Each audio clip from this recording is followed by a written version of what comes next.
So we're going to get going because we have a tight schedule. We got 40 minutes essentially. So welcome to the Ask the Chefs. We're not going to do any cooking. It's all stuff about what scares us. I'm going to act both as moderator and maybe even get my own views in as I can. And it's really about what scares us. And I'm not talking, in my case, for example, about wasps or passive-aggressive people. We're talking about AI and open access and all of the things that keep us up at night at the moment. Research integrity and so on. What I'm going to do is just ask the panelists, I should say who I am too. I'm Robert Harington. I'm Associate Executive Director at the American Mathematical Society, and I look after all the publishing stuff that we do. And I'm going to go down the line and ask everyone to introduce themselves and just say a little bit about what scares you. You've got about 3 or 4 minutes each to do that, and then we'll sort of have a follow-up question, maybe more, and we'll also just basically then turn to you in the audience for any questions you may have and see where we go with that. So, Curtis. Well, thank you, Robert. And I'm actually filling in for my colleague Charlotte Lair on this panel, so I didn't get the full memo. I'm going to actually talk about something that excites me and then something that I am somewhat concerned about.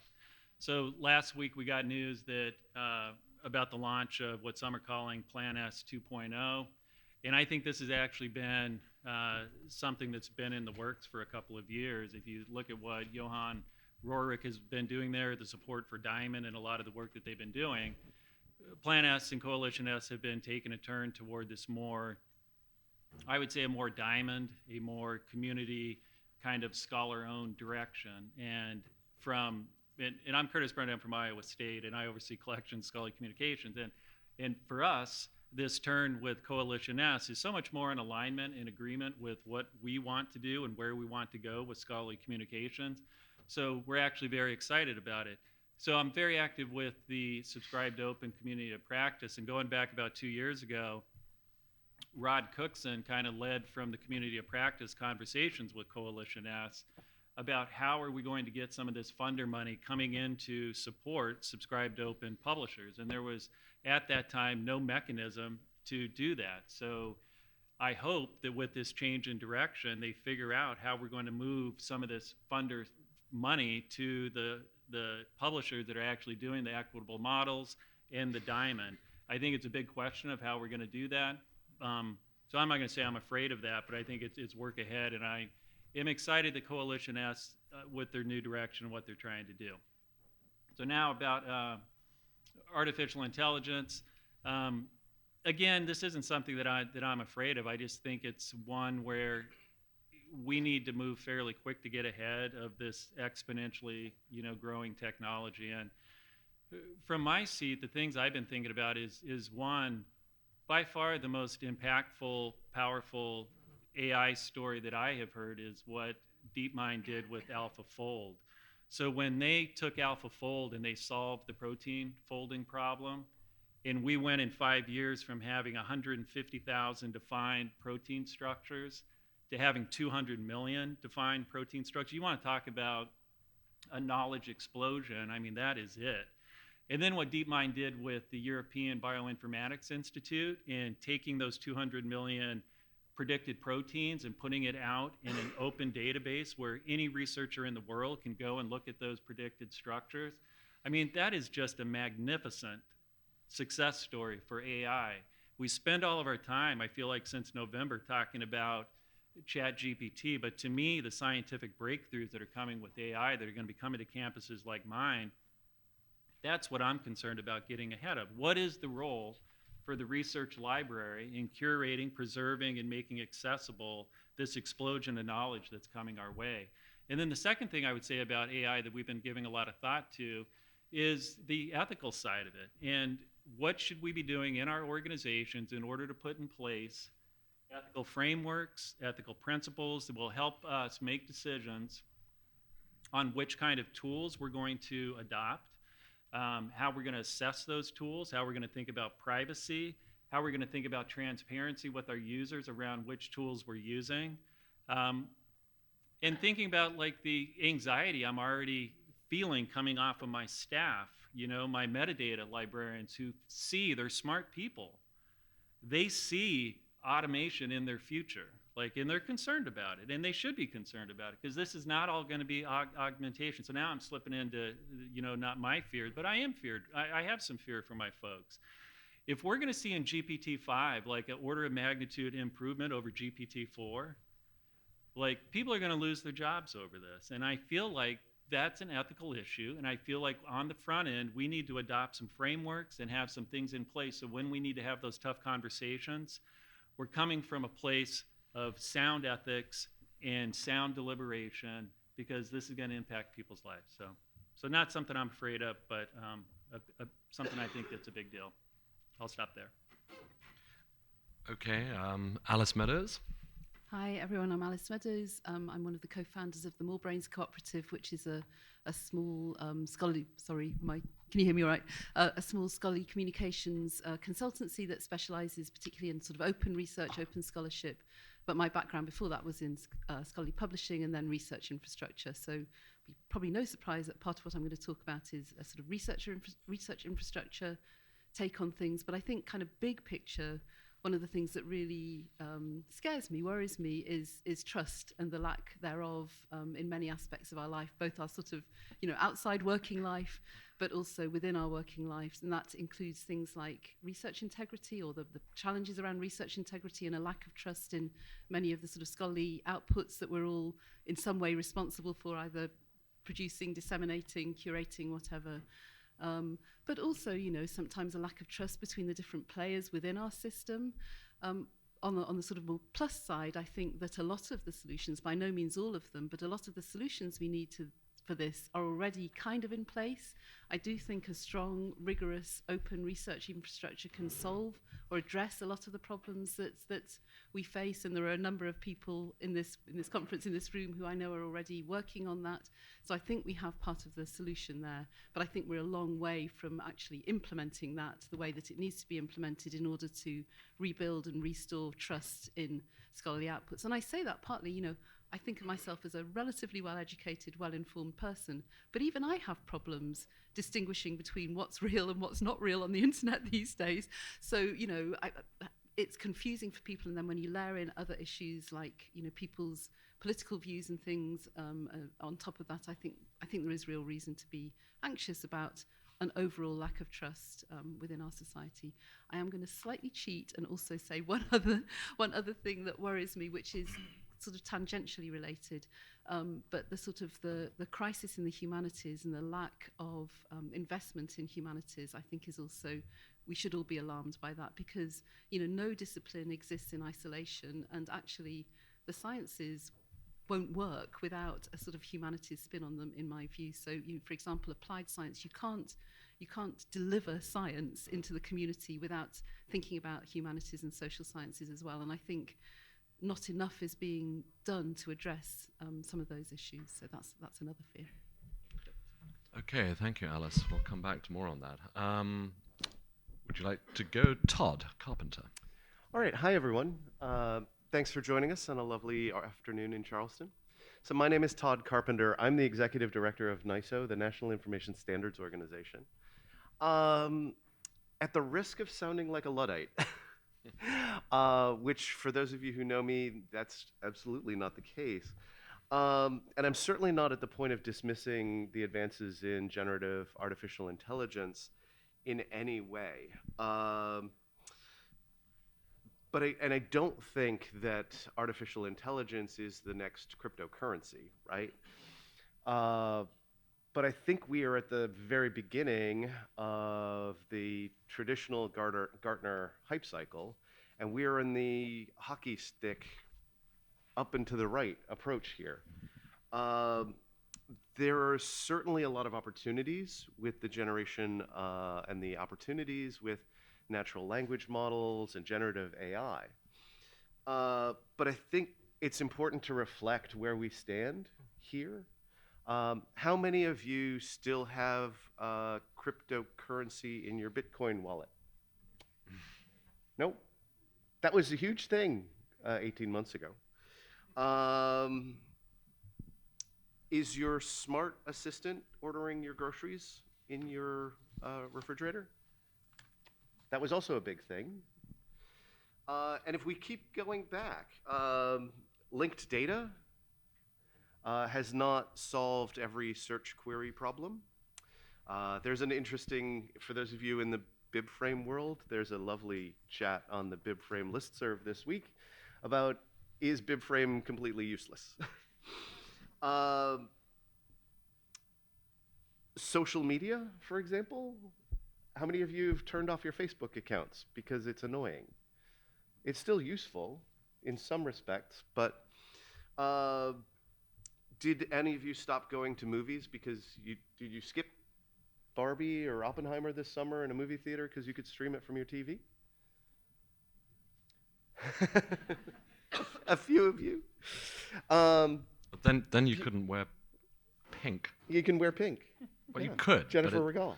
it's not the same. Anyway, carry on. Sorry. Is peer-to-peer file exchange. The recording industry is doing better today than it was 20 years ago when Kazaa and peer-to-peer came out. I expect we are presently at the beginning of this hype cycle, and what worries me is the obsessive focus on this new technology and not thinking of all of the previous transformative technologies that have come before it that have changed our ecosystem, absolutely. Scholarly publishing is nothing like it was in the 1970s because of the internet, because of technology. But it is going to be adopted, it's going to be built into our ecosystem. I don't expect that we are not going to have jobs anymore. I wrote a post, it was last week, on the need for selectivity. Because if machines are going to generate more and more content, even if we presume that it is at the same level, at the same quality, there's going to be so much more of it, but it hasn't actually improved how we read. We're not getting that much faster at reading and comprehending. And it's Robert and I were having a conversation last night about scholarly communications is a long-form, over-time communication building on what has been learned before. And the problem that I see with artificial intelligence is, and I'm stealing a thought here from Peter from IEEE, Peter Knopf, the artificial intelligence breaks that chain of provenance and ideas. It's a black box. We don't know what came before it. We don't have the references. We don't have where did this idea come from? And I see this ecosystem kind of creating some issues and challenges. Like there is a Spanish professor, was reported on a couple months ago, earlier this year, who's publishing 2 papers a day because he's using ChatGPT. Really? I mean, I can't imagine like the administrative process of submitting 2 papers every day, let alone the process of actually writing and editing and making sure that it's sensible. I think there's going to be a lot of potential problems here with scale, with equity. Where are we going to move in a world where inexpensive machine-generated content is free, and there's a lot of it, but if you want quality information and you want to find that quality information, that's going to cost. So there's equity issues, there's perceptions. We touched on ethics, and I'm sure we're going to have a lovely conversation about ethics. NISO hosted a meeting a couple weeks ago in Washington about artificial intelligence, and of the ideas that were generated at that meeting, 10 of the 13 had to do with ethics in some fashion. So that's where we'll start. I have plenty more thoughts. But. Okay, well, thanks all. And I'm also going to take this opportunity to ask myself a question. So, Robert, what scares you? And it's not so much about being scared. It's just there are big things on the horizon. The American Mathematical Society is a 30,000 member strong society. And we have membership across the world, though mostly, I would say, in the US. And our publishing program is very strong. We have this wonderful database called MathSciNet that serves all of the math community with services and disambiguation and so on. So when open access is on the horizon, what does it mean for our community? And essentially, to cut a long story short, because really I can talk for ages on this stuff, but we have gone green open access with zero embargo, with Creative Commons licensing. We also have a diamond open access journal that I have actually mentioned at this conference last year, I think, too, but it's proving very successful, and that is funded with all the real costs, overheads, and so on included by a single donor for 4 years, and then there'll be an endowed fund from the single donor so that the journal will survive in perpetuity. And I'm fully aware that we're very fortunate to have this. Mathematics has a lot of those who go and form hedge funds or technology companies are willing to give back to us. I fully realize this is not scalable. So a few weeks ago, I went to the Office of Science and Technology Policy. There was a session with Daniel Sepulveda just upstairs, the session before this. And I went with a colleague, and we talked about open access issues and the math community. And it was a really engaged conversation. It was engaged because we talked about cultural issues. Mathematicians, firstly, if they are funded, it would be by the National Science Foundation in this country. They receive low levels of funding, and then there are many mathematicians at four-year schools who are not funded. They're teaching, but still great mathematicians. So I worry about equity. Equity, not just on access, but equity for the author and how we don't want a second-class citizen of author who is not able to participate in a transformative deal or pay article processing charges. So for us, green works, and our message to the OSTP was, that's what works for us. There are other models out there. Subscribe to open for those who wish to take that route. For us, green works because actually in mathematics, there's already a culture of compliance and posting your article as a mathematician on a preprint server, the archive, and in repositories. It's already a part of the ecosystem. It's not true necessarily for every discipline. So all of the models have some weight, and we wanted to get that across so it wasn't just about us. Another thing that really scares me moving away from just open access is that we're seeing an increase in the way math is applied to the world, whether it be in cryptography or in actuarial science, but just generally the way that math is applied by young people as they enter the workforce in industry and business and entrepreneurs and so on. And yet, you look at West Virginia University, and they cut their graduate program and their research program. And this is going to be likely, it seems like it's the tip of the iceberg, and we really worry that there's a disconnect, a dissonance between the reality and the idea of a subject field such as mathematics. And if this starts happening in other states, what does it mean for mathematics? I worry very much about that. And then, I think I may be going over my own time limit, but I'm the moderator. And then another thing that really, on the AI side, I think there's so much opportunity, but in one part of this we can't forget is what actually is being assimilated by a large language model. It's not just stuff that is rigorously reviewed. So let's say Alice is Professor Alice, a wonderful professor of mathematics, and she's looking to put together her next class. And she goes to a large language model and asks a question of that large language model. And she sees some really great stuff on there. It's not attributable to anyone. It's just great stuff that has been scraped from unpublished lecture notes. And she incorporates that into her own lecture notes. And with all honesty, essentially says, I'm really the author of this because I'm just taking it out of a large language model. And so the idea of attribution and copyright disappears into the ether. So are we going to face a change in what the definition of copyright really is?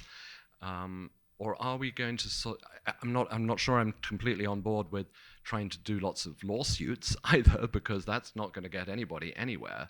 So I think that AI is going to bring about an odd understanding of who an author is and what the attribution is. And that actually worries me greatly. As a society, we're trying to grapple with this. I wrote about how a society is trying to grapple with this, such as ours, by forming what we're calling an AI advisory group with Fields medalists leading the charge, and you have people like me on that panel, on that group as well, just trying to understand how the math community can work with both research in AI, but also how it impacts our communities and how it impacts our operations. As far as Plan S goes, all I can really think of saying is, the first thing I thought of when I saw that was Monty Python, and I feel like we should all do a round of let's all look on the bright side of life and then just leave it there. But we might sing that for you if we're feeling really, really bouncy at the end of this. Anyway, so yeah, well, that's why I didn't tell you, Curtis. All right, so that's enough from me on that bit. I'm going to ask another question before we get to your questions. And I was wondering, given all of the various, and you've gone in very different directions here, but can you take this into a more, well, actually, no, I'm going to ask this question first. Thinking about increasing government intervention and how governments, not just in the US, but actually worldwide, are taking a much closer look at how they can intervene in publishing and open access and AI. Note the new Biden order, for example. How do you see this happening? How does this affect you and your library world, for example, Curtis? And try and think of that in a global perspective as well. Sure. And from a library perspective, I'll talk about it in terms of the Nelson memo and the Holdren memo and Plan S. I feel like none of those government interventions were perfect, and I would actually give the Plan S folks and Coalition S, I feel like it's an evolution of approach there that actually maps very closely to the evolution and approaches that we've taken at Iowa State. I feel like no one knows exactly what is going to solve the issues of scholarly communication. We've got profiteering, we've got crazy research assessment that uses, where you publish and where you went to school as a proxy for quality. And there's not an easy solution to any of that. I feel like what has happened, you can't deny that Plan S jump-started a lot of really interesting movement amongst publishers, amongst libraries. I feel like, bringing it back to, like a grassroots effort like the Subscribed Open Community of Practice, I don't feel like there would be as many publishers involved in that conversation if they would not have been nudged forward by these new requirements that were being put upon them. When I see, all the relationships that I have built with publishers and how closely I work with them now, I feel like it has been, government intervention that has kind of pushed them to do that. Otherwise, I think we would still be, you all, the publishers in the room, you'd just be sending me an invoice and we would be cutting you a check. Because we did that for a long time, and it seems like nothing was going to happen. And then it was Plan S. I feel like they really lit a fire, like in the last 5 years, and got things moving. Ideally, as a community, we would recognize what our values are, what's important for us, and we would come together and do these things without having to be, told by funders what we should be doing. But I will take, the direction I think things need to go, and I feel like, the pressing societal issues that we have ahead of us, the lessons that we learned out of the pandemic, when we really opened up the way that we were sharing knowledge and we accelerated science, like we got to do that with climate change. We got to do that with so many different fronts. And to me, if it's going to take a nudge from the funders and the government in order to get us to do the things that we should be doing, that's fine. If we're not going to do it if we're not going to take it upon ourselves and do it independently, then I'm all for someone giving us a nudge and setting the rules to the road. Okay, thank you, Curtis. Alice, what about your perspective from the areas you're thinking about in a both government but also global perspective? I think an example I'd like to give, quite a specific example in the research infrastructure world, is the increasing move towards national strategies for persistent identifiers. Because I think those of you who know me, have read my posts, will know that I'm a bit of a PID person, a PID enthusiast. Persistent identifiers are a really important part of metadata. The metadata that's associated with them is really important. And so moving that forward with some governmental or national encouragement seems to me to be a really good thing. And this is at various stages of development around the world. In the UK, some work happened on this. We at MoreBrains have been very lucky to be involved in some of this work. So in the UK, they started work on this about 3 years ago or so now.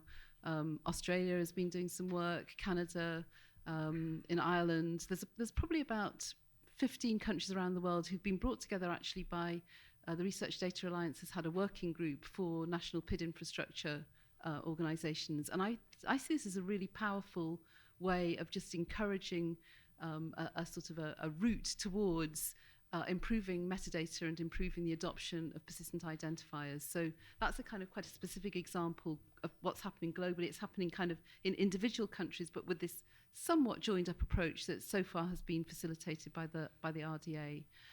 I do also think, sort of tangentially, that potentially, if not government organisations, then certainly some of the sort of federal funders and things like that have a role to play, ideally, in the funding of research infrastructure. One of the challenges of particularly open research infrastructure is sustainability, and many of those federal funders at the moment are set up in a way that they can't support that sort of infrastructure. But actually, if they could, I think it would be an extremely valuable contribution for them to make. So I guess those are my two things. Oh, that's great, actually. Thank you. Todd, do you want to have a go at that one? And after that, then I'd like to turn it over to the floor if you have questions. We're not short of questions for ourselves as well, but we'd rather have your questions after this as well. Yeah, and lest I turn this into a session on persistent identifiers and metadata, I thank you, Alice, for that answer and the focus on that. I think there is a lot of focus in this, in these questions of policy have been focused on how do you get the researchers to do things and motivate the researchers to do things. And in part, we need the infrastructure that enables that. And I'm glad that recent policy statements have included notions and hand-waving towards, oh yeah, we need this infrastructure. I see, though, that there is another issue, and trying to get researchers motivated to invest part of their grant funding in publication fees when they would rather use it to advance their science or pay for a lab assistant or whatever. That's a hard sell at the individual level, and the withdrawal by California Digital Library in the relationship it had with IEEE is an example of that, where they have this policy, and it's far more complicated than this, but the researchers were just not taking it up at the level that they needed to in order for it to be a success. And how do we drive that motivation? How do we motivate them through promotion and tenure, through assessment, that where openness is a core feature of how they are judged in the assessment of their work? And I think that will be a generational change. It's not going to happen in a matter of 2 or 3 years.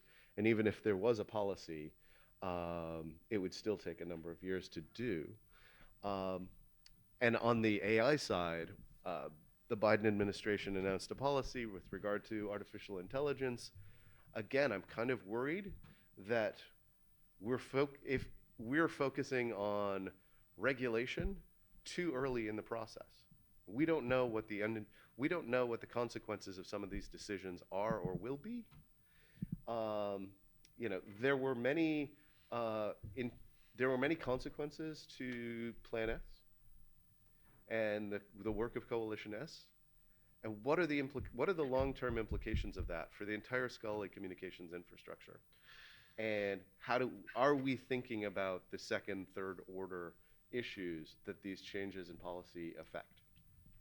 I do want to open it up, but I want to ask a very quick, just on, because you were talking about the Biden output on, or memo, I guess, on AI. What was not said in that memo? Is that a fair question? There were many things that weren't said in that memo. There are big issues around how we're going to deal with copyright. There are big issues with, say, attribution. The people who are building these models turn to, and I'm glad that they do, that they're turning to open access materials that are CC BY. But where is the attribution in any of these models? That's an issue. All right, so we can obviously go on chit-chatting forever, but I'd love it if there are some questions from you all. Note how I am now becoming an American. I can say things like "you all." Please, there's a mic there, and I'd love to hear from anyone who would like to pose a question or make a statement or whatever it is.